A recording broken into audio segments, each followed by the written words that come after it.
asalaamaaleykum wa rahmatullahi wa barakaatu. mbokk taalibe yi mbokk yi maa ngi leen di nuyu di jiital sëriñ Mouhamadou Moustapha xalifatul aam al-Muridiyya wa saahibihi al-aliyya ayyadahu Allah wa nasara wa aslahahu wa amara wa nasarahu wa satara wa rahima salafahu wa ghafara lahu man anaaba ila rabbihi wa astaghfara. di leen siyaare ak ndokkeel ak jéggu tool yi gu fees ak gu fesul gu njëg ak gu njëgul ci bis bu tedd bii rawati ak ci juróom-ñeenti fan yi ko jëkk yëpp di gën ci àdduna ba tax ku ci def lu baax ñu di ko ful ku ci def safaan yi yoon te yàlla na fi yàgg ñoom ñëpp te yàgg cee def lu baax. gannaaw loolu lu fàttali leen ngeen ko baaxoo lu baax li gën a mën a def ci bis bi gannaaw yàlla farataal ci ku ko man muy wut lu ma toog tabaskee ko maa amila aadamiyun min amalin yowma nahri ahabba ila allahi min ihraqi dam innaha la tati yowma alqiyamati bi qulubiha wa ash'ariha wa awlaafiha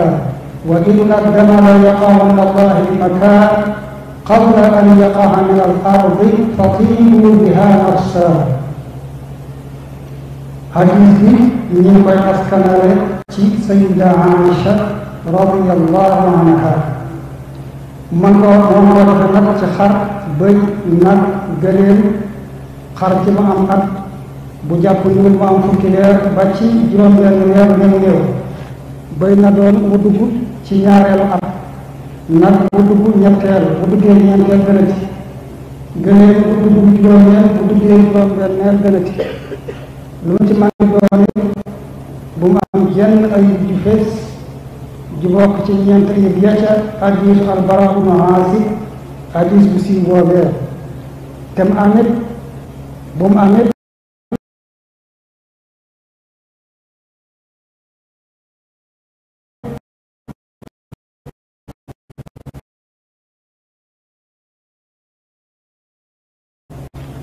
أربع لا تجوز في الضحايا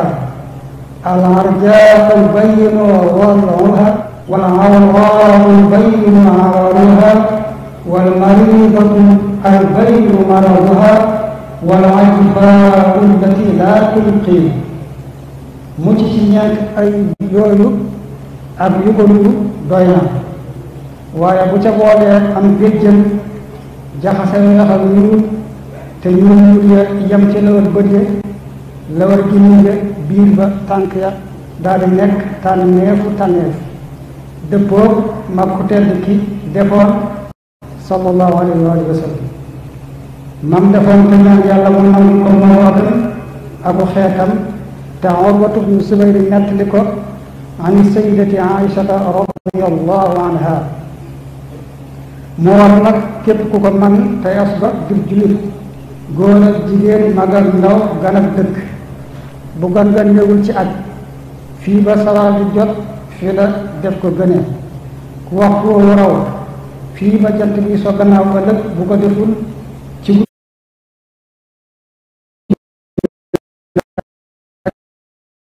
baax na lañu gën kàddu yi kon lan doon dundale suñu fàttali neraw tabaski ni di ñaan yàlla yàggal suñu bi yàggal ñu it ci gannaawam yeneen kii bay dina yi ak seen njabooti noonu te wéral ñëpp wërsëgal ñëpp jubal ñëpp bu ko defee ñëpp maase jariñu àddina ak àllaaxira innahu mawlaaya wa mawlaakum ni'mal mawlaa wa ni'man nasiir qariibun mujiibun wa samii'un basiir wa alaa kulli shay'in qadiir wa bil ijaabati jadiir kon léegi ñu jox kàddu bi sëñ bi